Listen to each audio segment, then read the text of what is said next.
Welcome. Thank you. Look who decided to show up. I'm ready now. Oh, okay, good. No need for an intro. Okay, well, that's the intro. So today... What? No, that can't be the intro. Oh my God. Alyssa? Hey, Alyssa. That's not my name. That's not my name. That's not my name. Hey, Alyssa. Hey, Sam. Are you ready? Yes, I am very ready. I should do it in Spanish. Sí. Listos. Oh. Or listas? I don't know, because I'm not learning Spanish with you. We're already running into the issue. Yeah, clearly. So today I wanted to talk about basically just some things that are like a weird side effect of social media. Bizarre things that I think take place in social media that, you know, grind my gears sometimes. Yeah. Where do I begin? I've been grinded. Yeah. I wanted to start by talking about parasocial relationships. Let me get my book out. Yeah, I don't know. I have a description. Okay. So basically, a parasocial relationship is a one-sided relationship where the other side is unaware of the other's existence. So Okay. this is like common within like it's not like something that started on social media. I think they coined the term in like the 1950s, but it was more so something where it started with like people watching celebrities and feeling like they have a relationship with this person. Right. And now obviously it's like very much so exacerbated by social media because people watch you and listen to you and follow your Instagram and all that kind of stuff, and they feel like they know you, and they feel like in some ways like you guys have almost like a little bit of a relationship. Right. And so sometimes this results in like a lot of issues because I noticed this in that I think people hold me to like a particularly high standard because they have like a perception of me that they've maybe created, but maybe, you know, it's like partially what they've come up with, partially like what I've kind of offered through, you know, things that I talk about, whatever. And so then that leads to them being like genuinely disappointed in things that I say, things that I do, whatever kind of thing. It's like if you were walking down the street and you heard someone talking about a breakup, you'd be like, whatever, Right. kind of thing. But if obviously like your friend called you and was talking about it, you'd like have some shit to say. You'd be like, fuck that guy. You know what I mean? Like you'd feel connected to that issue. And so that's sort of like the thing with parasocial relationships is people feel like they have that relationship with you, but obviously they don't. Right. But they're affected the way that you would be from a friend doing or saying something that maybe you wouldn't agree with or whatever. This one woman, Margaret Mary Ray, thought that she was married to David Letterman. Oh. She was arrested 8 times for trespassing on his property. Wow. She also stole his Porsche. But like there's Go ahead. What kind of security does David Letterman have? Apparently not great. Yeah. Is it a lock in his car? How did she steal his Porsche? I have no Not to idea. minimize. This is obviously like a horrific. I'm so scared of the dark and people in general, so that's horrific for me. But like You're just tossing the dark in there. well, I'm assuming she didn't steal his scared Porsche. of a few things. I'm surprised. Like she didn't steal his Porsche in the middle of the day. She just I don't know, show up she with a sounds pretty- flat deck. Sounds pretty ballsy, dude. Yeah, no kidding. She might have. She drives it right up. Me. Yeah. Okay. Exactly. Anyway, sorry. That is fucking horrific. But there's a few instances of that where like it kind of leads to, this is like obviously the extreme. A lot of the times this is considered something that's like actually like perfectly normal and healthy. Parasocial relationships? Yeah. Okay. Yeah. It's not seen as Why? like, because it's like only natural. Like humans are naturally inclined towards social relationships. Mm-hmm. And so it's just, you know, one-sided. Right. I actually, yeah. Here's the thing. I'm a consumer. Oh, I know. I'm a consumer of social media, of YouTube. I've been watching YouTube for a long time, as I'm sure a lot of people have. I feel like I can relate a little bit. you? Yeah. I think that my first... I'm getting a little embarrassed. Do I want to say this? Do I not want to say this? I think that my first, I don't know, feeling of that was when Jenna Marbles and her ex-boyfriend broke up. Oh, yeah. Max no sleeves. Yeah. And I mean, listen, I'm still a huge fan of Jenna Marbles, and I'm a huge fan of Julian as well. You'll take him. Oh, my goodness. Just love him, you know? We're buddies, obviously. He replied to me on Twitter one time. Awesome. Yeah, so we're friends, obviously. Yeah. But I was pretty upset. I was like, okay, well, what happened? Like, what went on? And you know what I mean? And so I think that I feel like I can understand. And same with, I guess, like other people that I watch that like go through breakups and stuff like that. It's better now. I've worked on this. In formative years, though, I was devastated. Like the Jenna one, it did hit me hard. I was like, I thought they were gonna be together forever. Like, love is a lie. That happened to me with something else actually recently. Oh God, what was it? When I was like, love is a lie. Oh yeah. Oh no. Who was that? Who's broken up recently? Let me think. Oh, it was Ariana Grande and Pete Davidson. Oh, that's not that recent. Well, it like is in my ago. heart. Yeah, okay. I wasn't ready for their relation. I used to, okay, again, I need to like, embarrassed. I, during the Pete Davidson, Ariana Grande time, I would watch fan videos. Fan videos?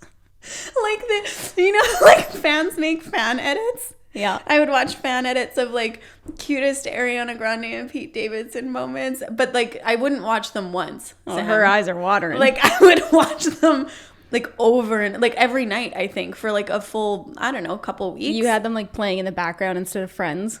No, I didn't. I didn't even background them. Like I would watch them. You were actively engaged. Yeah, the one where she's like sitting on top of him and she's like, "Can you feel the love tonight?" You're saying the one as if I have also been watching these fan videos. You know the one. If anybody out there also watched the fan videos, because there's not very many to go through. That's why you have to keep rewatching. You bled it dry real fast. I did. And well, that was like what I was devastated about, is that there was going to be no more fan videos because they broke up. You could have had a real career in making fan videos. I still could. It's not too late. No. But I will, yeah, I understand. I like how you said in my formative years and then just segued into where I'm an example where it's like this was like 8 months ago. But maybe that's the thing. Like I do feel like it's different with influencers and with celebrities, like traditional celebrities. I guess, which doesn't make sense because we're all fucking human. Yeah. But I do feel like there's something a little bit more personal about an influencer because we have this like, for sure, we can, there's the possibility that there's going to be a back and forth. Like I could DM you, like if I didn't know you, I could DM you on Instagram, maybe you would see it, whatever. But like if I DM Ariana Grande, like there's probably not happening. Yeah, well, and a lot of those people's accounts, I don't know about her, but like a lot of those people's accounts aren't actually run by them. Mm-hmm. They're run by like their team or like their PR or like whatever, right? So yeah. I feel like there's almost like that disconnect where you're like, okay, well, I'm so far removed from this that it's like you can kind of, reason with yourself and be like, okay, I don't actually know Ariana Grande and Pete Davidson. Yeah, exactly. But with like influencers and stuff, I feel like there is a little bit of you can feel. Oh, for sure. Like a friend. Well, I think like there's some people that I watch that there's some people that I watch that are my friend, but I feel more like a friend to them. Oh. Through watching their content. Okay. But going back to breakups really quickly, this is something that's kind of interesting within like social media, because breakups are something that like notoriously people feel absolutely entitled to know what happened because they feel like they were there for the relationship. They were there through like all these videos together, like they knew a little bit about it kind of thing. And so when people break up, they're like, well, what the fuck happened? Like they genuinely want to know. And like when I broke up with my last partner, we were pretty like prevalent on each other's social media. And I had somebody message me this really, really long message, and they were like, we deserve to know what happened. We've been there from the beginning just as much as you have, just as much as I have. I'm like, I don't fucking think so, bro. Like, you sleeping in my bed, baby? You weren't putting up with this bullshit. But like people were genuinely like upset. Like they were like, we want to know what happened. It's such an odd thing, but I do the same shit. Like when Jaclyn Hill and her husband were getting divorced, oh my God. I was like, okay, Jacqueline, I respect your privacy, but like also like, when are we going to know what happened? It's odd. It's odd to like see someone that like you do see them as like being in this relationship, and you get an idea of what their relationship looks like. And that's a perfect example actually, because I always looked at their relationship and I was like, oh man, like they're like so in love, like they've been together forever, like high school sweethearts, blah, blah, blah. But like they still like really get each other. I never thought they would get divorced. Mm-hmm. And then when they got divorced and she posted a video finally being like, you know, like we were better off as friends. Like we're never good husband and wife. And I was like, huh? I remember him bringing you beers in the middle of your freaking YouTube, and like, you know, like you develop an idea of what you think their relationship is. And obviously, you know, like as an influencer or a celebrity or whatever, you can shape that idea a little. Like you can show very specific parts that make it seem as if, you know, your relationship is one way or the other. But yeah. Well, nobody wants to paint their relationship in a bad light while they're in it. I do. Yeah. I feel like you are quite honest about your relationship these days. But it's interesting to me that you say, like, with the Jacqueline Hill thing, you're like, finally, like, she posted a video. Yet, that's probably how other people were feeling about you. No, 100%. Yeah. It's so easy to, like, fall into. Because, like, I experience it as the person on the other side. Mm-hmm. And the effects of people thinking they know me and like holding me to this high standard and wanting to know things about my life, which obviously like you have no right to know anything unless I decide to put it out there. Right. But it's so easy to fall into the other side as well and be like, oh man, I really want to know what happened. Mm-hmm. I wonder if she's going to talk about it. I wonder if like where can I find things about, like, you know, it's just like that curiosity because you feel like you're like waiting for your friend to like let you know, like, well, you're invested in the relationship. You are. Yeah.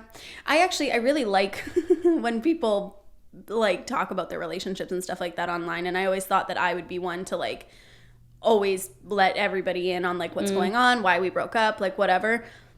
Not on me, baby. I don't think like I can picture myself doing like a why we broke up video ever. Well, hopefully you don't get divorced. But I don't think I would do that. But I think that there's merit in talking about relationship issues, not while they're happening necessarily, but like while you're still in a relationship. I think that there's like a benefit to that because that's something that's always kind of grinded my gears. I don't think that anybody has to post anything about anything. If Jacqueline Hill hadn't posted a divorce video, it'd be a little sad, but I'd be like, fucking fair enough. Like, well, yeah, it's your life, right? Yeah, but like, I think that like it's unfortunate to me that people only have really, really positive relationships to look up to, which sounds backwards, but like, it's like either like you have this highly romanticized, like so perfect relationship, so like so much more perfect relationship until they break up, and then it's like it was toxic, it was broken, right, blah, blah, blah. And like you're kind of left with these two things, which like you might not really relate to either of them while you're in a relationship now. Mm-hmm. Because it's easy to feel like once you get out of a relationship, like, yeah, that was toxic, yeah, that was like whatever. But when you're in a relationship and you're dealing with those issues, it's really hard, I think, to look at social media and be watching like all these people be like in these fantasy phenomenal relationships. Do you feel like that's how you felt about your parents when you were growing up? Did you feel like they had a like their relationship was so perfect and whatever? Because you talk about like your parents being role models in relationships so much that it set like in your mind like an unrealistic standard. I think that no, not necessarily, because like I did get to see obviously like them arguing and being in fights and whatever, but I felt like it was them setting unrealistic standards because I got to see how my parents fight and also make up and, you know, go through all the kind of like ebbs and flows. And so when I started getting into relationships, it was really frustrating to me when we would argue and they'd be like, maybe we should just break up. And I'd be like, okay, Jesus Christ, dude. You know, like that kind of stuff was frustrating to me because I had watched my parents, you know, navigate and be able to have these arguments and then like move on with their life. Right. And I think that was what was so beneficial to me, was getting to see not obviously everything, but like a lot of the ins and outs of my parents' relationship. And that helped me shape my relationships later on. Yeah. But if I'd only been seeing like the really, really positive sides, I think that would have been harder. Mm-hmm. Yeah, that's kind of how I view it. With your parents too, because I'm technically their daughter now. I feel that way anyway. But it's a parasocial relationship, guys. Oh my God, that's devastating to me if they don't feel that way. They feel that way. I'm just kidding. I'm kidding. Mom, send Alyssa a text. Yeah, she does. Ugh, can't. My eyes are gonna water again. I need to turn away from them. But yeah, I almost feel that way though, that they set an unrealistic expectation for me. Yeah, because like, well, not unrealistic, I guess, but I think that it is something to like look up to, and I guess I kind of was looking in like from the outside, and my parents divorced. My mom keeps correcting me. I'm so sorry, Mom. I don't fucking know when you got divorced. Anyway, they split for a long time. Like they were my whole life basically. And so looking in on that, I was like, damn, dude, like you guys have dinner together every night, and like, you play Yahtzee, and your dad's hilarious, and your mom loves it, and like all this stuff. And yeah, it was a little bit like, I was like, well, how am I ever going to get that? Like, I know, what the frick? But that's how I feel like looking now at like social media. Like I look at other people's relationships and I'm like, oh my God, like they have no issues. They never argue. Like they get along so well. They travel together all the time. It's like no problem. They work together. Like there's just because the only example you see is them being in like a perfect relationship. And oddly enough, if I was to see them being normal, you almost would be like a little turned off. Like 100%. The illusion is broken. Yeah, like I remember you saying you were watching someone and you were like, ooh, like she's kind of like in a bad mood. She's kind of being like a dick to her husband and stuff. But like it's funny because like that's probably how we more so interact with like our partners or whatever most of the time. But like when you're seeing it online, when you've had this picture painted of what their relationship looks like, and then it's like even moderately changed, you're like, oh, she's a fucking bitch today. Like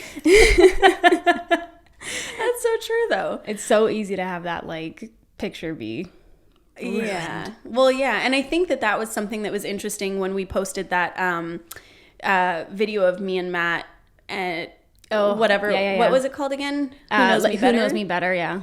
It's just so interesting because like that is how like Matt and I interact, and that's how you and Matt interact, and that's how like you and I interact, and it's very genuine and it's very comfortable and whatever. But because I think like we weren't putting on a show and we weren't being like, oh, it's okay, and like, you know what I mean, like so buddy.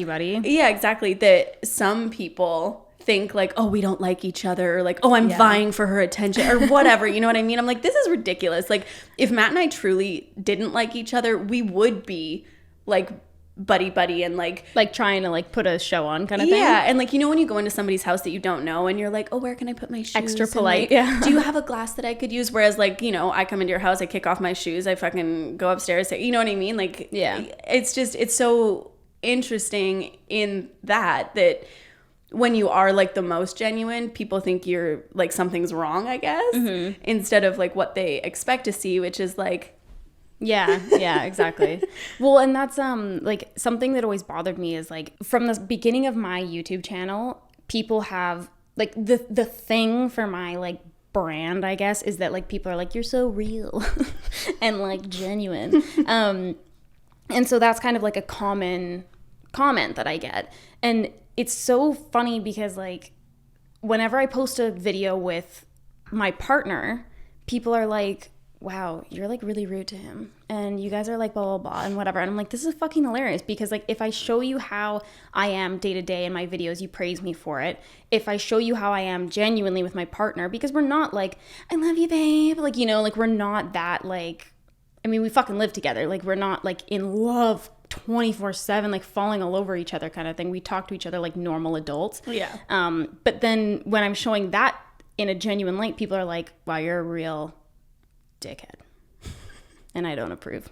Well, and that's the thing is like not everybody's relationship is the same, and like this works for you guys, and if the other person cared, they would fucking say something, or they would leave or whatever, you know what I mean? And like in my last relationship, we were more like lovey-dovey whatever, but it's like in other relationships I didn't even see my boyfriend for like weeks at a time, and it worked for us, and I was like, whatever, this is great, like lit, and we talked to each other like I would like talk to you or whatever. And it's just weird that people only will like accept this one type of way to speak to a spouse. And it's like, okay, listen, when you're like shitting your pants in the next room and you're like laughing about it and shit like that, you're not going to be like, oh my goodness. Like, you're so cute, babe. Yeah, it's like, get over yourself. Have you ever lived with a partner long term? It's not rainbows and such. It ain't pretty. One stomach flu and it all goes out the window. I mean, Jesus. Listen, I'm so glad that when I came back from Cuba, I went straight to LA with you because, dude, I don't know if anything could have come back from that. It's dark times. Now picture this, a tent in the middle of the Serengeti with no actual running water. And the stomach flu. I like how you like motioned for the bowl that you were puking into. Yeah. It was truly the worst. Yeah. You have been really invested in people's relationships. Do you feel like you are, like, do you feel like you care, like, I don't want to say too much, but do you feel like you're really invested in people's like choices and like what they do, what they say online? I don't know if I am that invested in their choices, I guess. I think that I get invested in the person, but it doesn't bother me if somebody like makes a like brand switch or whatever, like if they want to move into something else, or like I'm not offended if they're like, I'm really tired, I can't film, like that kind of shit. Like none of that like bothers me at all. I don't think so. I think that I really use YouTube and the people I watch on YouTube when I'm feeling down or whatever and I want like a pick-me-up. It's like an escape. Yeah, I watch a lot of like lifestyle videos, and even if I'm not doing what they're doing in the lifestyle videos, it makes me feel like I am from watching it, I guess. Like I watch a lot of like morning routine, like nighttime routine, what I eat in a day, that kind of stuff. And I don't know, I guess if those people like, I'm trying to think of a situation where I would be offended, but I don't even think that there really is one, I guess. I mean, if somebody was like being outrageously like inappropriate or, you know, something serious, then obviously, but I would think that about fucking anyone. Yeah. Yeah. That was kind of an interesting thing too. Like when I was reading about parasocial relationships, it was talking about how for different people and for sometimes like different, like it may be a different celebrity that fills like a different thing for them. So like on one hand, like you might watch someone and feel like they're more of like a mentor kind of thing. And like you're learning from these people and the other person doesn't even know they're part of it, you know? But like you could be shaping like who you are, what you know, like who you want to be, like all these kinds of things based off this person because they're in like a mentorship kind of role in your mind. And then there's other people where it's like you picture them more as like a friend. Other people like you picture more as like an actual relationships. Apparently sometimes Margaret, Mary Ray, David Letterman, I don't know. And I think that's kind of interesting that we can like categorize celebrities or influencers or whatever the same way that we would with our friends. That's actually so creepy because that's true for me. I do. I feel like I watch Tana Mojo. Yep. Carry on. That is like my... I don't know. Okay, so I... Like the friend that's a mess, but like she's fun to go out drinking with. Yeah, but like me. Because like this... Like I wasn't like necessarily as like off the charts as Tana is, but I like how I say Tana even like we're friends. Tana, my girl Tana. Tana. But like I was a freaking wild child, so I kind of like get my fill of that without having to like participate in it, I guess. Yeah. And then I watch people like Desi and Katie, like their like vlog stuff, and like the Perkins channel and stuff like that. Like that's me being like a bougie, like, oh my God, like Katie's backyard videos, updates, can't get enough. Keep posting them. She doesn't watch our podcast probably, but I don't know how many more updates she can give on just keep doing it. Keep changing it around. No, keep filming the same thing. Move some furniture. Plant some flowers. I don't know. I don't care. Turbo swimming in the pool. That's all I need on loop. Yeah, and just other people too. Like I watch this flight attendant that does like lifestyle vlogs, and like this one doctor who vlogs in the hospital. Like all of these people do fill my need. You watch such a range of content. I do. And honestly, I'm sure I'm going to get fucking hate for this, but I don't watch makeup videos very often. I don't think you're going to get hate. Who cares? No one likes makeup anymore. Well, no, I do like makeup, but just because like you're my best friend and I don't want people to think that I don't support you, because I obviously support you. But yeah, I don't really watch a whole, I think I watch like like YouTubers or whatever, I like their lifestyle content more than I actually like the tutorials, because I'm a dream viewer you are. Oh my God, I'm honestly am. Like, if you post like one of your Amazon like favorites shit, you better bet you're getting some, what is it called? Like the kickbacks? Yeah. Oh, you're getting kickbacks from me for sure. I'm buying all that shit. I'm a YouTuber's dream. But just because like I'm not like tactilely like artistic, so I can only get so far with makeup. Yeah. But I really like the lifestyle like portion of it for sure. Yeah. I mean, Desi and Katie's lifestyle videos are truly magnifique. They're pretty like spot on. Yeah, they've got that like really figured out. Yeah. I actually like when I first wanted to start doing YouTube, like way back when I can't remember whose video I was watching, but I was like, oh wow, look at that drone shot. Like I could do this stuff. And then I started doing YouTube videos. I was like, not happening. I'm going to need a Steven. Yeah. Yeah, that doesn't work without a team, unfortunately. Yeah. Not quite the same with you in a camcorder in a backyard trying to do the same shit. Zooming in from like up high with your camcorder. And dude, remember when we tried to do a boss video like in grade 10? It just wasn't happening for us. I mean, but that's the thing, is like it started young. It did. Yeah. Yeah. And here we are. I used to vlog on my iPad. What the fuck is wrong with you? You're that person? Dude, I fucking hate when there's like, oh my God, when you're like traveling and like you're in this like beautiful, majestic place and some like old lady takes out her like iPad Pro, which is like massive, and she's like trying to like take a picture with this gigantic iPad. But I know I wouldn't vlog like majestic stuff. I would like vlog my girlfriend Cassie from high school. We went on like a couple road trips together, and I would like vlog. Okay, what the hell? Do you know how many people I've asked to go on a road trip with me and no one freaking will? And now I hear that you've had a couple road trips with Cassie? Call her. Call her right now. I want to talk to her. I have nothing to say about it. Okay, I'm so sorry. No, carry on. I said I would go on a road trip with you, though. I did say that. It's fine. But you kept leaving me. Well, you're anyways, we'll argue about this later. This is our parasocial one-sided relationship, apparently, because I won't go on road trips with you. Yeah, it's fucking rude. I need a mint for all that stress. I need to turn this fucking heating blanket down. It's hot, hey? Yeah, man. Yeah. You went on a road trip. I did go on a road trip. Is that the end of your story? We went on 2 road trips and you just wanted to rub it in my face? No, we would film each other. Oh, that was the tie to the iPad thing. Yeah, like we wouldn't be in like these. We went to Edmonton. Yeah, it's not a very fun road trip. No, so we would like, I don't know, film like the weird shit we were doing or whatever. Not weird shit, but just like talking. And yeah, that's why it never saw the light of day. That's why my vlogging career took 10 years to come to fruition. Yeah, no kidding. Okay. I want to hear your opinion about people who capitalize off their real life for social media. Here's an example. A lifestyle influencer recently got married, and her wedding was like very, very commercialized. Like she had several wedding dresses. She had like Dior sponsoring. Like I think they brought like candles, I want to say, was like all sponsored by Dior. Like the flowers were sponsored, like everything, every part of her wedding was sponsored. How do you know? Is it linked in the description?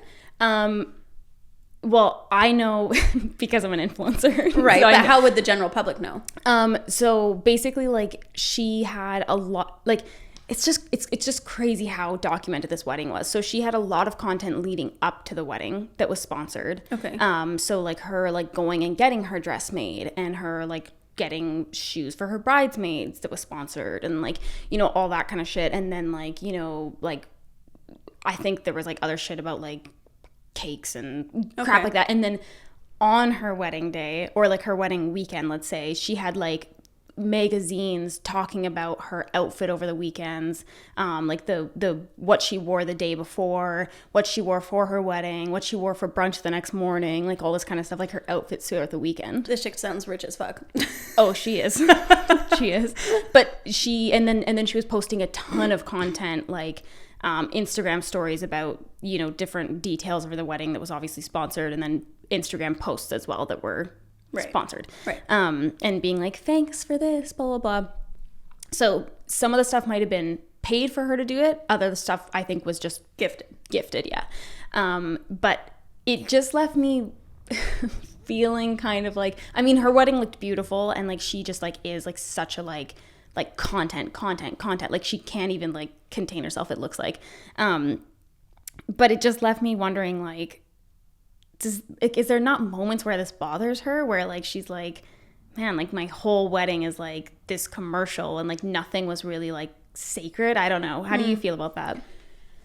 I want to preface this by saying that I continue to eat my words. Okay. So, because my mantra, you can't ever understand a situation until you're in it. So, I am not getting shit sponsored because I'm this big, and I have not had a wedding. But that being said, I don't really care about shit being sacred, I will say. I think that if you... Coming from the most sentimental person.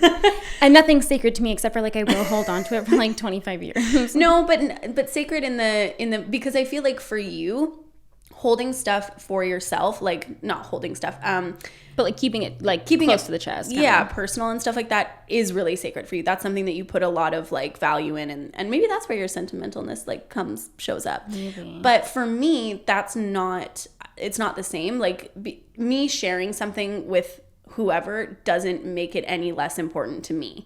So like if I were to broadcast my wedding, I would go about my wedding the exact same way as I would have if I didn't broadcast it. Same with like if somebody wanted to sponsor the candles and stuff like that, I would just make sure that they're candles that I actually like. And yeah, I don't think that it would bother me if somebody came to me and was like, I want to pay you. I mean, I don't know who this is even. I don't know how big they are, but like if somebody was like, I'll give you $100,000 if you do a video and put me in the video, like put our brand in the video, I'd be like, hell yeah. Absolutely. No problem. Come on over. But keep it coming. I think, like, for me, the reason why there's certain things that I like to keep more private is because I hate when something that's, like, so special and so, like, personal and whatever is ruined by people's shitty comments about it. So, like, can you imagine, I'm just going to give you a for instance, and this is very likely to happen, like you have a similar wedding where everything's sponsored, whatever you're doing, tons of content surrounding it, and people were like, wow, you're a fucking shill. Like you just like don't give a fuck. You sit here and you have like a million ads going out and like this is your wedding, how dare you, blah, blah, blah. Like, you know what I mean? And like if people were shitting on you for like the brands you were partnering with for your wedding, your dress, and saying like, you probably don't even fucking like this dress, but you're just like whatever, and like, or even just making shitty comments like saying they don't like your hair or they don't like your dress or they don't like your shoes or whatever. Like I think that it's so, there's shit that I'm like, I don't really care about you commenting about this because like what does it matter to me? Like it's just another makeup tutorial, whatever. And then there's other things where it's like, I don't want to fucking hear your commentary on stuff that's like so like personal. I would say that negative comments really do affect me, but the only ones that affect me are the ones that could possibly be even a little bit true. So when people say shit that I know is not true, it's like I laugh about it and like I'll bring it up because I think that it's hilarious because it's absolutely not true. But if there is something where like, yeah, if I feel like even a little bit in my soul, I'm like, oh, that might be true, then that's when it bothers me. So if somebody was saying like, I don't like your hair and I liked my hair, I would be like, I don't give a fuck. Yeah. Like so don't do your hair that way. Or if somebody was like, well, what does shill mean? I need you to back it up a little bit. Shill is like someone who like is like sellout. Okay, so let me ask you this. Okay, I'm asking you guys, the listeners. If somebody offered you life-changing money to do this, you would never turn it down. You would never turn down a paycheck. This is ridiculous. Alyssa, nobody's going to admit to that until they're in the scenario. Because like I've been barking up this tree for years. I'm like, nobody would turn this down. And they're like, well, I would. And I'm like, okay, well, you and your high horse can go trot into the sunshine, but I fucking doubt it. Like there's things that like obviously like really don't align with people's values. Like they're fucking like horrible brand or whatever. Yeah. And maybe, but like I feel like there's a lot of things that people get pissy about just because like the frequency of ads is too much for them or whatever. And they're like, you don't need to take all of this. But like most people, if put in that situation, Absolutely would. Yeah, one, and I agree. I used to think that I would take and do anything for $1. Yeah. I mean, that's just not the case, and that's something that I had to like come to realize throughout this as well. Like, if I don't like if I believe that like a brand is like harmful or like whatever doesn't align with my values, 100% I won't take it. Yeah. I have actually turned down like something because I was like, I don't like your product, so I'm not gonna like endorse it. Just pat myself on the back like one time that I got an ad by myself. I'm gonna have to turn that down. Sorry. Feeling real baller over here. But that is something that I had to come to realize, and I would do the same thing with anything that I put out there if it was my wedding. If I didn't like, brand X, I'd be like, well, no, but there's probably a brand out there that I did like that would come to me with money. You know what I mean? And yeah, if you were at like your bartending job or whatever, and they were like, here, hold this bottle of Absolute vodka and I'll give you $1,000. What are you gonna do? Not pose for the picture? You know what I mean? Yeah. Like, that's how I feel. Like, okay, well, there's also Sky vodka and Smirnoff vodka, and all of them. I mean, I don't actually know a lot about these brands, but I've used them a lot in my career, and it wouldn't bother me holding up a Smirnoff bottle and taking a picture with it, just like if Sky vodka came to me and wanted to, what I mean? And I think that it's interesting that people do have such a problem with it, because I think if you only post videos, and this is just me as a consumer, if you only post videos because you have an ad, that actually does bother me. So yeah, of course. So like if I'm like a follower of yours or whatever, and you go like months without posting a video, and then you come back and you're like, I missed you guys so much, blah, blah, blah. And then you immediately insert an ad, and then you fuck off for another month. And then you come back and you're like, oh, I missed you guys so much, I've been so busy. Another ad. Excuse me. That actually kind of does bother me, because I signed up for an experience. Listen, I'm going to tell you what I signed up for, okay? Okay, but I feel like that's what most people who watch do. They sign up for an experience, and if you put ads in that experience, that's fine for me. But if you're only doing this for the paycheck, that's fine as well. That's up to you. But it does take me out of this fantasy world that I need to enjoy. You know what I mean? Because like you said, it's an escape. So me watching these people, it's an escape. And if you only do it when I know you're getting a paycheck, it does dampen it for me. Yeah. So I guess I would say that's the only thing. And that happened to me with one YouTuber who I watched since like, I don't know, it's been like 10 years. Oh, wow. And they started doing that, and I was like, I understand, because I feel like I am a little bit closer to the industry, because obviously I'm like, live with you and stuff. But even still, I couldn't stop that voice in my head that was like, but she's only doing this for, I like to disillusion myself into thinking that maybe she does care about me specifically. And like that I'm watching and whatever. Yeah. I think it's so interesting, because I was going to put this into a video, and then I ended up taking it out because I was like, I don't feel like I had enough like airtime to really explain myself. That's a comment that people make a lot, especially about larger influencers or whatever, is that like they don't really care about their audience. They don't really whatever. And it's so interesting seeing how people comment to influencers and stuff like that about this whole thing of like, you don't care about us the way we care about you, blah, blah, blah. And it's odd that there's sort of like this push for people, for content creators to care about their audience the way they would care about someone in their personal life. I think that is so bizarre. Not that like I think that you should be an asshole to your audience, or that you like, yeah, I mean, I think that nobody's going to enjoy content that is very clearly an ad, and the only time you're there is for an ad. Yeah. Of course. Like that's, for anyone. They don't want to feel like they're constantly being sold to, because they are there for your content, not necessarily for your ads. And I think most people are fine with like the odd ad here and there, and they understand at this point. But yeah, I don't know. But what do you think about like that? Do you want to feel like when you're watching content creators, and maybe like before you moved in and were closer to it, did you want to like feel like they were like, I love you guys, like you're the best? No, that didn't really matter to me. And honestly, if somebody posted consistently, like a video a week or 2 videos a week or whatever, and they had an ad in every single video, that wouldn't even bother me.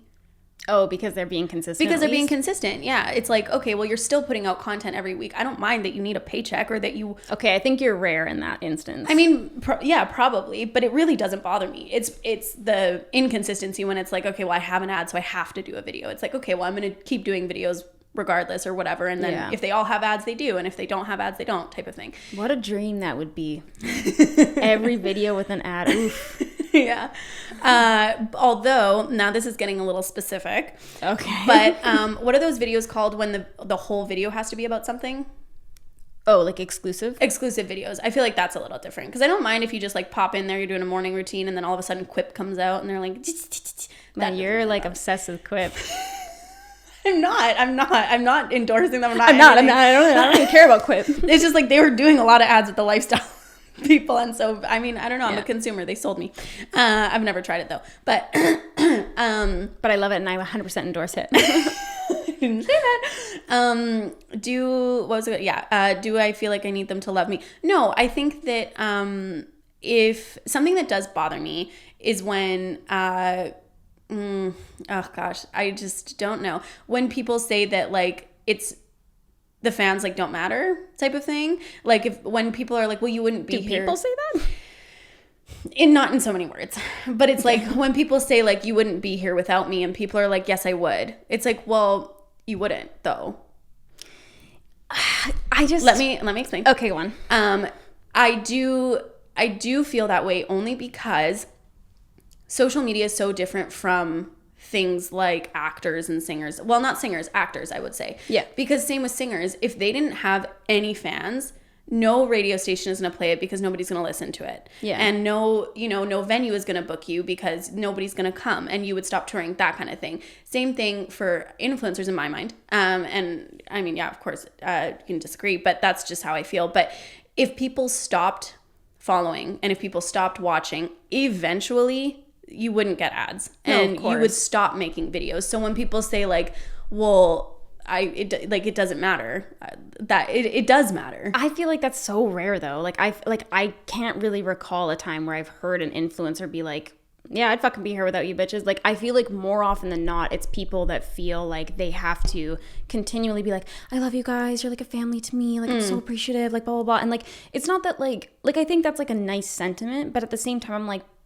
but do you actually feel that way? Right. Like, do you actually feel like these people are your literal family? Like, yeah. I just think that shouldn't necessarily be like entirely necessary. Yeah, no, I would agree with that. I mean, I'm still so small on Instagram, but I get DMs and stuff like that from people, and I do feel close to them when they relate to me and when they give like not just like, hey, like love your podcast or whatever, like obviously that still feels good, but when people like actually take the time to write out a message and they're like, this resonated with me, like this whatever, I do kind of feel close to them. But no, of course not. Of course we don't have the background that like say you or I have, or like any of the people that I see on a daily basis. And that's just, I mean, it's because we're not, we never created a relationship like in that way. So to say like you are like family to me and stuff like that, maybe those people do feel that way, but I mean, we're not sitting down at Thanksgiving and having like a turkey dinner together. Yeah. It's like, or a tofurkey dinner, sorry. Sorry, I'm so sorry. Didn't mean to offend your sensibilities. Yeah, but I think that it is important to remember where your career can come from, and without those people. And that's the thing is like in your life, if you have friends and you stop giving them love and stop caring for them and being grateful for them, they're not going to be your friend anymore.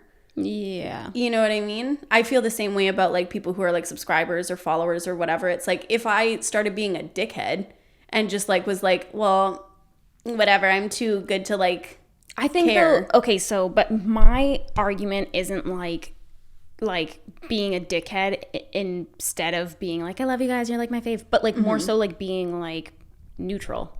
Because like to me, not that like of course obviously like I'm appreciative, thank you guys so much for like watching, and we love you guys, but like, you know, I'm appreciative and I'm grateful, and like I think that like people, you know, supporting me obviously got me to where I am, but at the same time like I do look at my job as a job.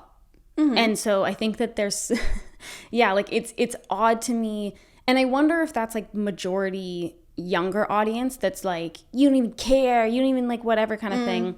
But I just like, I wonder where those comments stem from. Like, is that because like you think this person is a shill? Is that because like this person doesn't express their gratitude enough? Like where are those comments coming from where you feel like this person doesn't care about me? For me, I think it comes from the gratitude part. Oh, really? Yeah, 100%. See, but I think I just like, for me, I'm like, I almost like am sad. Obviously, I'm like biased to one side more so, but like I feel almost sad for content creators that like have to get on and be like, guys, I'm so sorry. Like I don't mean it like that. And, like I just like I love you guys and like, you know, like I appreciate you so much. I'm like it feels like almost like they're like this like beaten dog that has to be like, I love you so much. Like they have to continually over and over again, which is like, to me, I feel like I want to express my gratitude through continuing to make content that hopefully you enjoy and be interactive with you and be responding to your DMs and your comments when I can. And, you know, and like posting content that maybe you've specifically asked for in another video. Like to me, I'm like, that's how I would express my gratitude to somebody that I don't actually know. They aren't actually my family, but like I appreciate you. Yeah. So I'm going to do something that is maybe like either helpful for you. It's a question you asked or whatever, you know.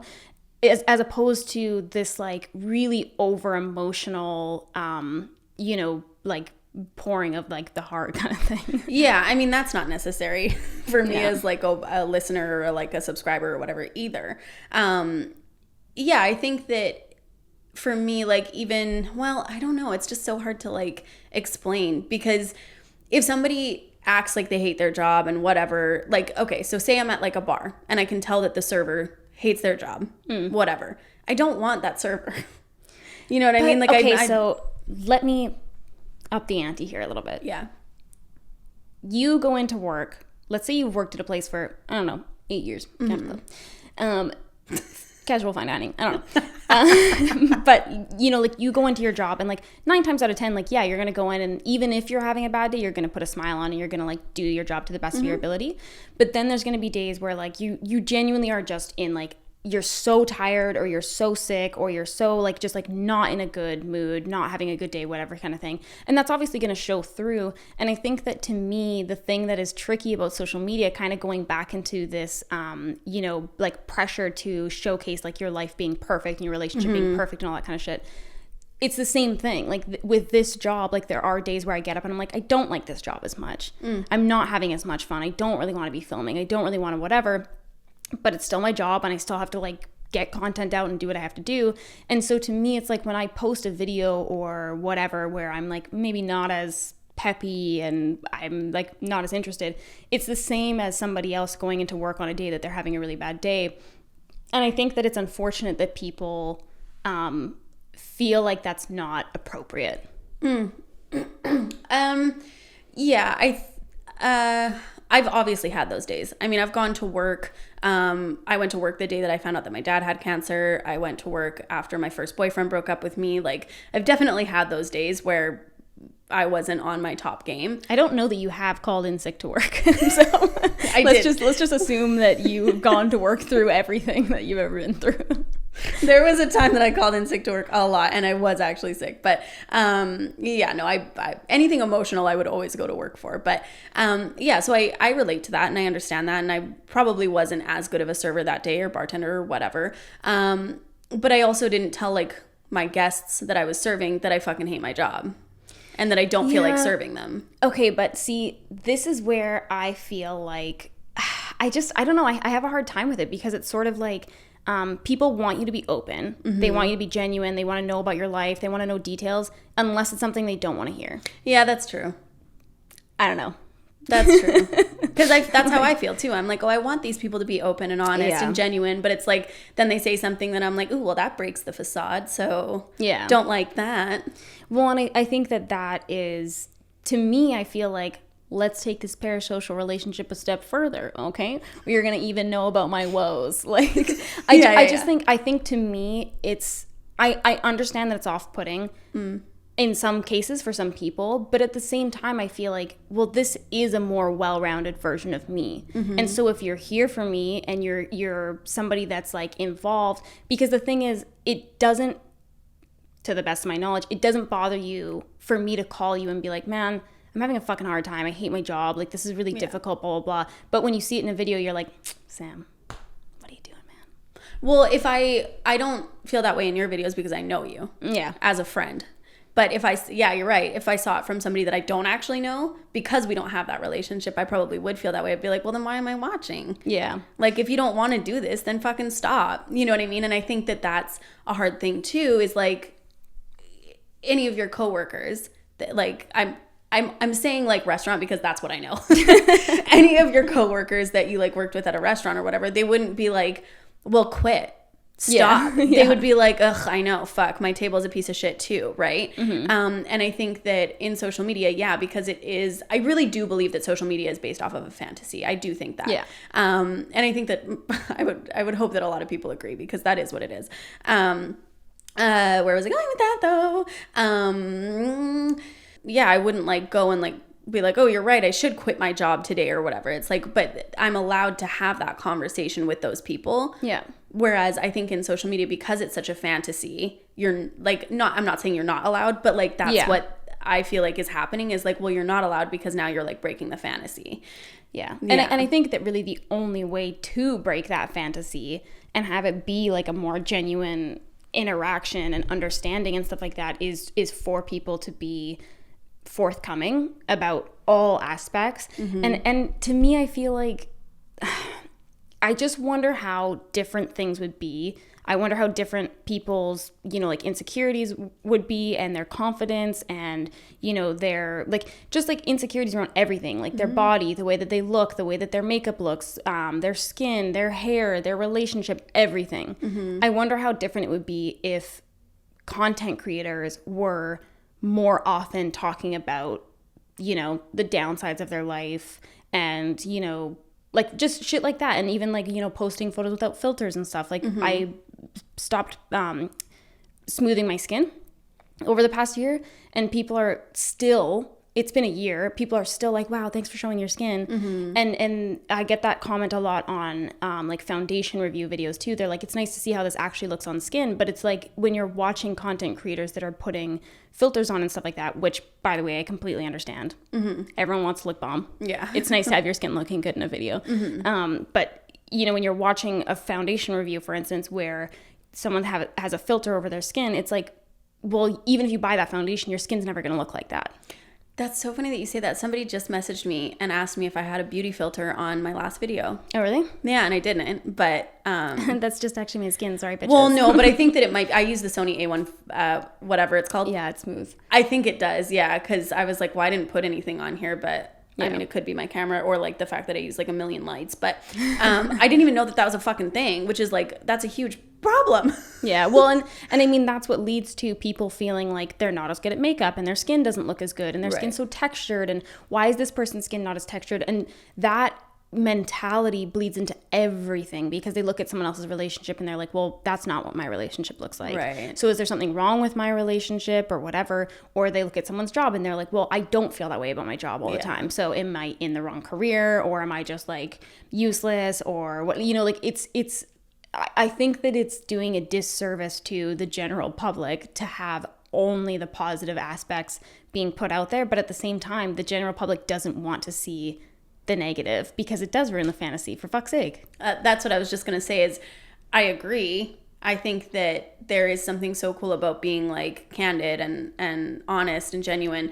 But that's the thing, is like I said, I do go to YouTube to escape and to see the fantasy. And I mean, I do feel like I'm like with it enough to be like, well, this is curated. Yeah. You know what I mean? Like, of course it's curated. Like, I don't look like this all the time. Like, all that stuff. But I do still want to go and look at it. And it makes me feel good when I look at it. And it makes me inspired and makes me feel more like I can get up and do this today. Like, I'm motivated because I see other people getting up and doing this. Yeah.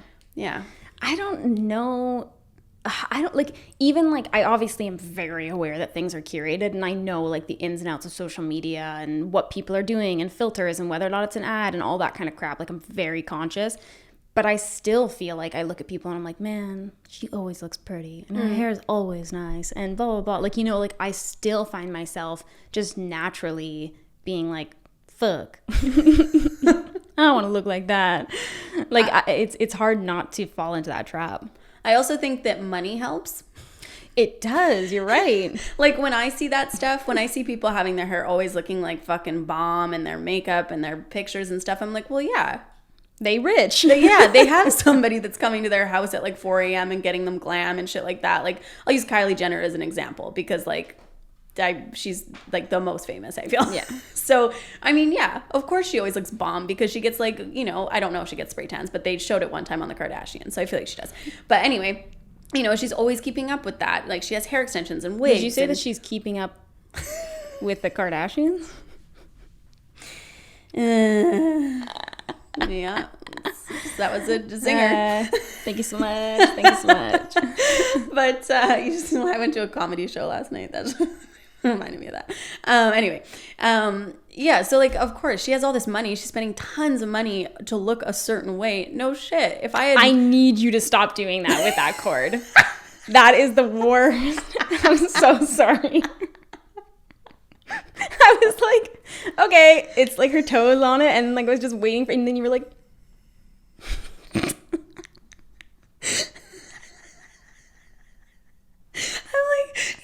you know, we have like opposable thumbs. I feel like I have opposable big toes. Yeah, I fucking just witnessed it in the act, dude. I didn't even realize I was doing it, and I just like, now I need to keep doing it. You know, when they're like shaking your leg and you don't notice until somebody tells you? Yeah. That's that. Anyway. Okay, so Kylie Jenner. Yeah, if I was like rich as fuck, obviously I would pay for all this shit too, and I would probably, you know, look bomb all the time. And honestly, when I first moved to Toronto, I kind of fell into that. Like I was getting eyelash extensions, like spray tans. I was working out a ton. I was buying new clothes and stuff. And like, I did feel bomb every day. But I was like, this is costing me like thousands of dollars a month to look like this. Yeah. Like, I don't just wake up like this. And I posted a picture like that. Actually, I was like, it cost me $1,000 a month to wake up like this. But if you aren't a part of that in any capacity, I think that, yeah, of course you could look at it and be like, well, why don't I look like this? Why? Like, yeah, of course. But even when you are a part of it, that's the thing. Like, that's the thing that's so hard is like, I feel like it's so easy. Like if I'm able to get trapped in that, knowing the ins and outs, I'm like, man, fucking, I feel bad for like all the people that don't have any concept of like what's really going on behind the scenes. Well, yeah, and that brings us back to like even traditional like advertising and stuff with like models and airbrushing and stuff like that. It's that, but in digital form. Yeah. Yeah. Ugh, man, it's a hard life. I wanted to touch really quickly back on parasocial relationships because I'm curious, like for you, because you were talking about like people DMing you and stuff like that. Do you look at the people that message you as like your buds, or are you just like, yeah, we talk and then we don't talk anymore? Like it's just like a fleeting like email in your mind. Here's my problem is that I do feel like we're buds, and then my eyes, I can't stop them from wandering ever again. And then if they don't message me back, I do get hurt. Yeah. I'm like, well, you messaged me. You left me on red, motherfucker. That has happened to me a couple times. Like they message me this really nice message, and then I message them back, and then they never message me again, and I'm like, hey man, are you ghosting me? I thought we were friends. Thought we had something. But no, I think that like if we just have like a one exchange or whatever, I feel like it's the same as like if I am like serving somebody one time or whatever. But if I have like a regular, but I mean like at work, like I became really good friends with a lot of my regulars at work. And when I moved like provinces and stuff like that, and they would visit the province and they'd come in, it would make me excited. And I'm like, oh my gosh, I haven't seen you in forever. I feel like it's the same. Like if there's people who comment on things like pictures and videos and whatever, and they're keeping up like with the Kardashians and whatever, and like I'm trying to keep up with them because they've given me some information, I do feel that way. But again, I have 12,000 followers, not however many, right? Like I think when you get into the millions and stuff like that, or even the hundreds of thousands, the amount of messages that you would receive would be overwhelming. Yeah. And I think that it gets really hard. And I said this, but I think it never like got into a podcast or something for some reason. But I think that you always would have enough time to message everybody back, of course, if you did like nothing else. But at some point, you get emotionally fatigued from it. Yeah. And it's really hard to put that much of yourself into so many messages. Yeah. You know what I mean? Like, I can't even imagine. Like, I get quite a few messages for how many people are like following me on Instagram. I can't even imagine how many these big influencers would get. And sometimes when I do sit down and I go through and because I want to reply genuinely, and I'm creating these things, it's like when a friend is texting me, but like I have so many of these friends with all of these really serious things that they want to talk about. And I'm like, you know, it is emotionally fatiguing. And I'm like, well, I want to, you know, come back with either good advice or like my experience or whatever, but I can only do it for so long. And it's not because I don't care. It's just like, I really don't have any more to give that day or whatever. Yeah. So I can totally understand how somebody who has it in such abundance, it's just you, and if you only reply to like one person and then not the others,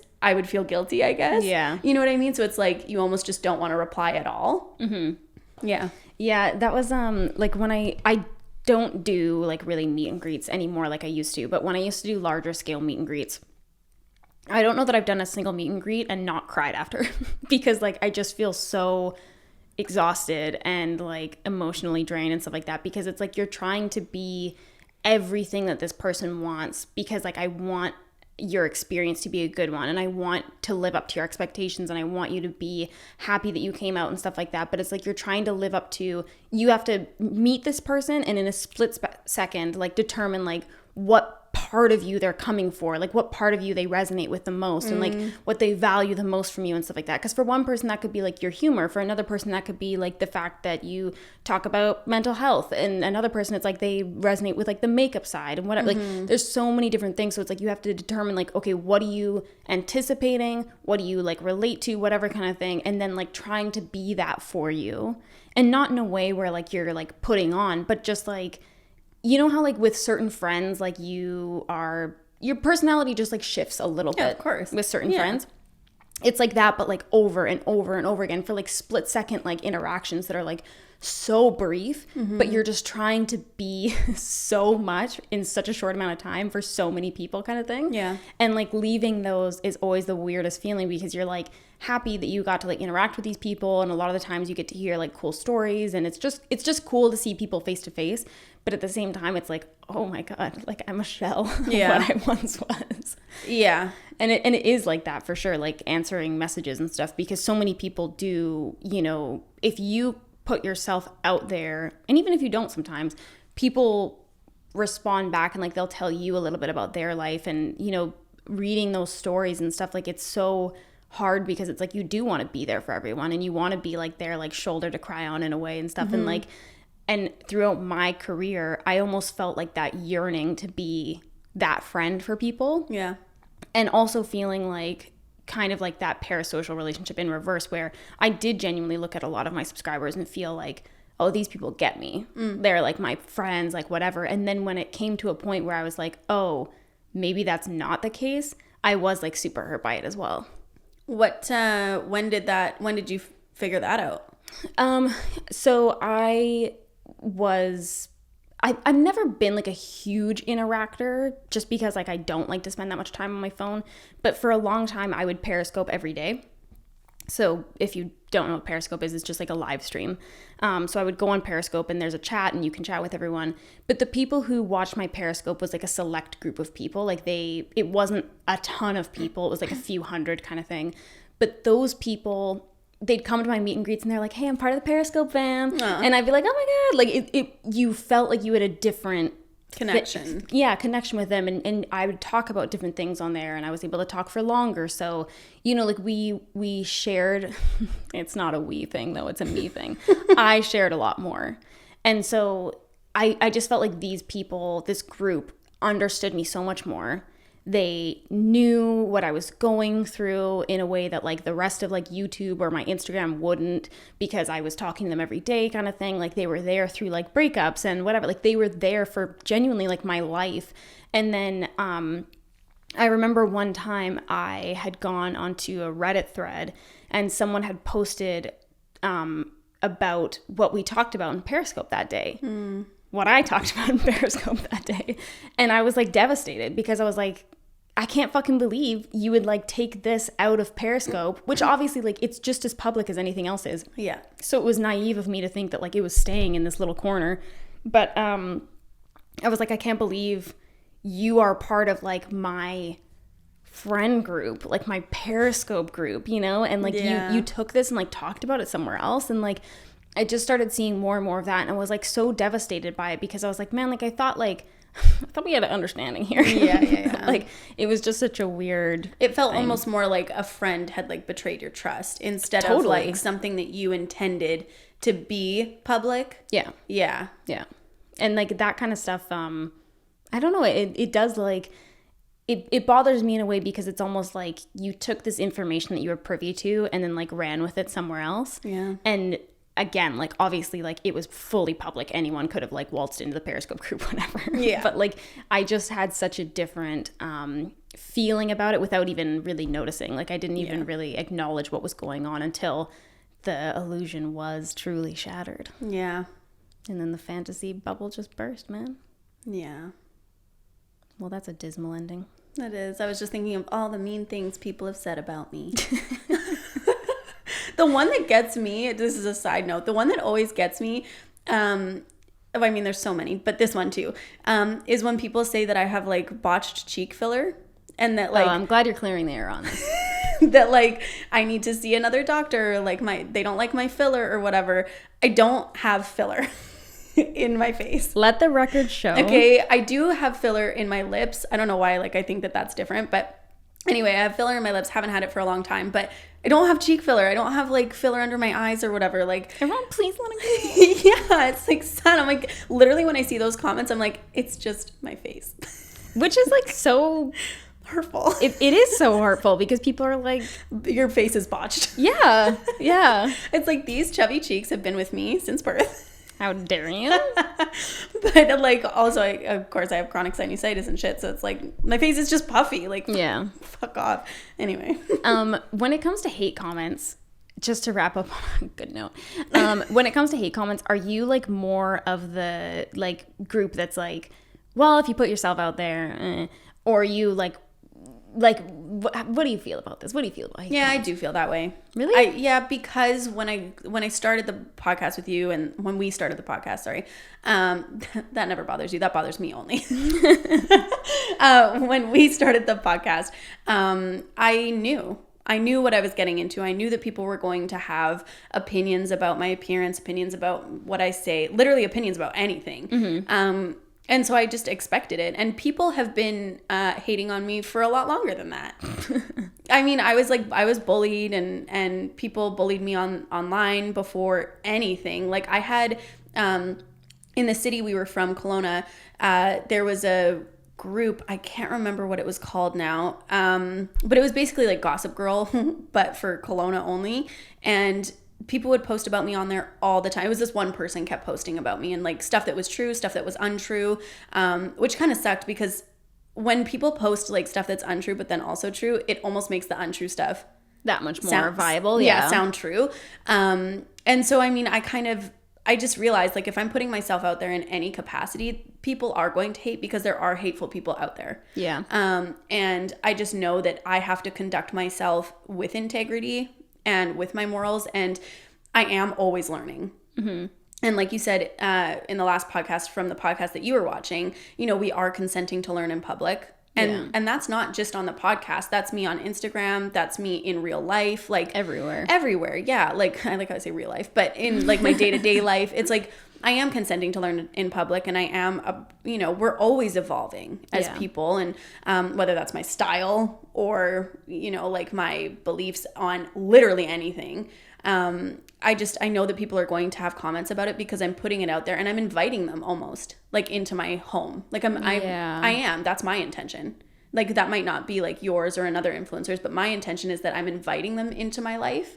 And I want them to be a part of it, and I want them to see what I'm going through, because for me personally, I did live, like I said, like a very like I was trying to live a facade in my life to show people that I was doing a lot better than I was. Yeah. And with this, I've kind of wanted to just like break that down. Like, I don't want to do that anymore. I want people to see like what actually is going on.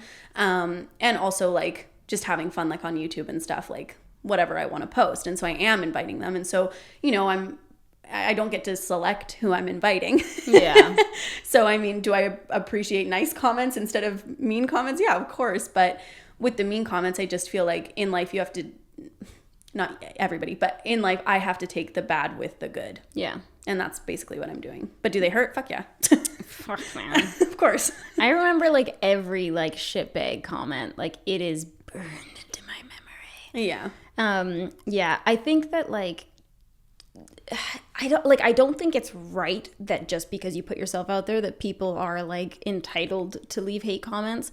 But the thing that I really, really don't agree with is the people that say that like you shouldn't respond, basically. Like I think that obviously there's like a reason to not respond, and like it's probably beneficial for your mental health not to respond. But I think that like I see a lot of people who get torn to fucking shreds, and if they make one comment about it, people are like, wow, like why are you even giving this like the time of day? Like, you know, like I leave like 1 million like love comments for you and you never respond and blah blah blah. But it's like it is the equivalent of like you can go about your day and you have a totally fine day at work and everything's fine and you're like nothing's really going wrong, but then you go into like a grocery store and someone's an asshole to you. That's what you're gonna think about. Yeah, and now your day's shitty and you go home and you bitch about it and whatever kind of thing. It stands out so much more. And I do think that people can only take so much. Yeah, I agree. Yeah. When people leave mean comments, I try to take the time to like think about what I'm going to say or if I'm even going to respond. And I think that took a long time in my life to not respond with like a knee-jerk reaction of being like, well, like you too type of thing. But now I try to respond in a way that makes them not change their mind, but see what they're actually saying. Yeah. Is my intention behind responding to mean comments. Because every mean comment that I've actually responded to, they backtrack. They have. And I think that it's not my duty to, but I like that I can illuminate that for somebody else, because I would hope that if I was being like that and I was acting like that, somebody would illuminate for me that A, I am a real person, and B, this isn't really what you meant. Yeah. You know what I mean? Well, yeah. And I think that people just like, this goes back into the issue of people feeling like they really, really know you. Can I talk about this comment that you got the other day? Yeah, of course. I'm fucking losing my mind still. So someone left a comment the other day on Alyssa's Instagram that basically just said like, you know, like, I think your friendship with Sam is sweet, but I worry that you are like losing yourself to be like a professional sidekick and like all this kind of bullshit. And I was like, livid. Alyssa responded like, hi, thank you so much for the comment. I completely understand, but however, like, you were like very like whatever. Yeah. And I was like, first of all, motherfucker. Like, I was like, how dare you? But like, that's something where people think, I mean, obviously, like, we've been friends for so long. There's so much to our like life and relationship outside of like this one hour podcast episode that people watch weekly or whatever, hopefully. But, you know, like, it's so easy for people to feel like, yeah, I know them. I know their friendship. I know what that looks like. And you have this, you're so able to make these kind of like judgment calls based off this what is like incredibly limited knowledge, but it feels so vast. Like, you feel like you know everything, like, because you know funny stories about us, and you know how you know about our past relationships and all that kind of shit. Like, you know our opinion on things, so you feel like you have such a well-rounded kind of idea of who that person is and how we interact and all that kind of stuff, and it's so easy. But that kind of stuff is like what bothers me so much, is like people you know, just feeling like because they have this what is actually limited knowledge, that they have like the right to be like putting out those opinions. Basically, I don't want to hear your opinions. Well, and I think that comment didn't bother me, I think, as much as it bothered you. It did not, no. Which is very sweet that you're protective over me. But I think when I see comments like that, especially, I feel like I understand them, because I feel like I can see where their head is at. Oh, for sure. Yeah. Because like, I get it. Like, numerically, of course, you know, you're successful in this platform, you're successful on Instagram and YouTube, and I'm not as big and I don't have as many years under my belt and stuff like that. So I can see why you would think that I'm the sidekick, but that is your perception. Yeah. And that says a lot more about you than it says about me, because in our relationship, the fact that you have 2 whatever million followers on Instagram and I have 12,000 means dick all. Yeah. It means nothing. Because that's not what we hold our relationship as. That's not what we hold the podcast as. You know, the podcast has X amount of followers. That's it. And end sentence. You know what I mean? That's how we interact. But it says a lot to me about what that person might be thinking, is that, well, what's going on for them? Yeah. That they feel like I'm the sidekick, because I don't feel like a sidekick. I did struggle with what people would think of me for quite a while when we first started, as you know, because I still cared what people thought and how they were perceiving it. Like, do they feel like I'm taking too much from you because, you know, I live in your house and all this stuff? Like, what do they think? She does pay rent, by the way. Yeah, I do pay rent. Like, I'm not just like squatting here. But, you know, and I even worried, like, do people think that like I just showed up here for like quote unquote like clout all of a sudden because they, you know, we weren't like together all the time before. And then, you know, you and I sat down and had a long conversation. You were like, you fucking shut up. Love you. Love you. Yeah. And now I just like, that is the thing, is I really don't care if that's what people think, because again, it goes back to me saying it's not true. Yeah. So if it's not true, it can't hurt me. And I'm not a professional sidekick. And like you said in the comment, I do have a lot going on that has nothing to do with the podcast. And same with you. You have a lot going on that has nothing to do with the podcast. But that's kind of where I try to come with the mean comments, is like, I try to figure out what's going on for them. Yeah. And it's the same thing for me in like my relationships too. And I hope that when I'm feeling a certain way or having a bad day or whatever, that's what people think too, is like, okay, maybe it's not me. Like, what's going on for them? Yeah. And I think that it takes a lot of the sting out of that shit. I agree. And like, I do think like even that comment, as much as I was like, I'll kill you in your sleep.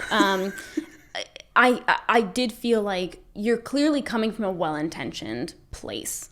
And it's just like, to me, do you understand what you're saying? Like, do you understand what you're implying?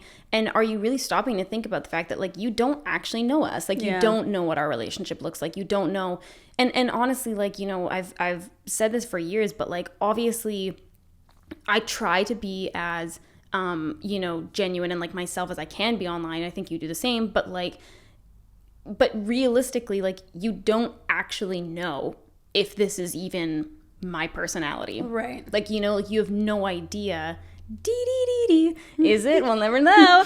But like, you know, you don't know for sure. So like, how can you be so resolute in your beliefs on this? Right. I don't know. It's such an odd thing. Well, and that's the thing too, with like that specific comment, is like, that was the only thing that day that ever made me question if I was a sidekick.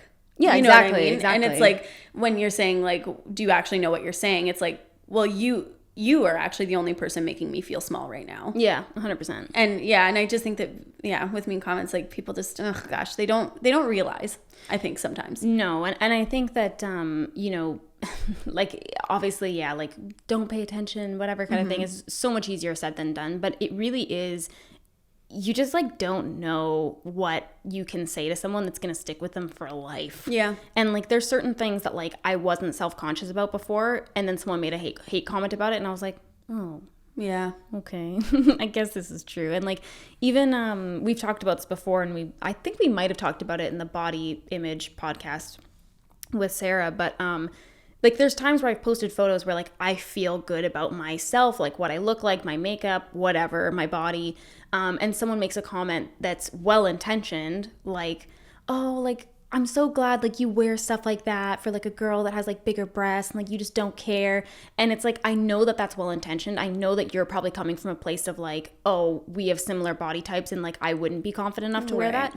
But it's just like, man, like, I felt good about that until you said that, and now I'm feeling like, should I be embarrassed wearing stuff like this? Right. Like, am I not seeing what other people are seeing of me? Yeah. And I think that's such a like bummer. That did happen to me too. I know, I hate that shit. People were like, wow, like, good for you posting this photo, you know, like, ugh, like I it have was like some cellulite brave too. thing. And I'm like, oh, well, I just liked this photo and now I wasn't trying to make a statement and whatever. It's like, okay, sure. Like, I do appreciate that. I guess me posting that photo, like, made other people feel more confident. Of course, I'm thankful for that. But yeah, it did make me feel shitty about the photo because I was like, well, I didn't even see any of that. Like, I was just like, oh, I don't know, I'm having fun and I'm doing this and I think that this bathing suit looked nice on me maybe. And now I'm looking at my friggin' thick thighs and my cellulite and whatever else, right? Like the fact that it's not edited at all because I don't edit my body in pictures anymore. Bala. Bala. Yeah. Well, that's those are my opinions on the weird side effects of social media. Yeah. So that's it. And mine too, I guess. Yeah. Yeah. You also jumped in there. I did. Yeah. With my limited sidekick knowledge. I'm just kidding. All right, you guys. Thank you so much for watching. And we will see you next week. Bye. Bye.